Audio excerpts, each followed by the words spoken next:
આણંદના બોરસદમાં ગેરકાયદેસર દબાણો દૂર કરવામાં આવ્યા। બોરસદ ચોકડી પાસે 300 થી વધુ દબાણો દૂર કરાયા। હાઈકોર્ટના હુકમ બાદ દબાણો તોડી પડાયા। કલેક્ટરે 1.5 મહિનાનો સમય આપ્યો હતો, ત્યારબાદ પણ આ દબાણો અહીંથી દૂર કરવામાં આવ્યા નહોતા। ત્યારે હવે ગેરકાયદેસર દબાણોને દૂર કરવામાં આવ્યા છે, તોડી પાડવામાં આવ્યા છે। બોરસદ ચોકડી પાસે 300 થી વધુ દબાણોને દૂર કરવામાં આવ્યો છે।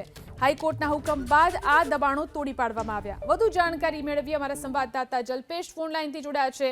જી જલ્પેશ, બોરસદમાં ગેરકાયદેસર દબાણો હટાવવામાં આવી રહ્યા છે?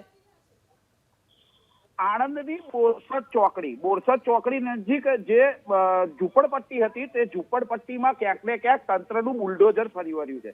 કહી શકાય 300 કરતા વધુ દબાણો તે દબાણો અત્યારે દૂર કરાયા છે।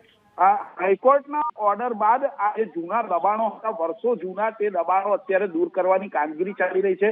સીધી જ કલેક્ટરની નિગરાની હેઠળ આ તમામ કાર્યવાહી છે તે ચાલી રહી છે। બુલડોઝર જે દ્રશ્યોમાં જોઈ શકાય છે કે જે રીતનું બુલડોઝર। જી જલ્પેશ, આભાર તમામ જાણકારી આપવા માટે।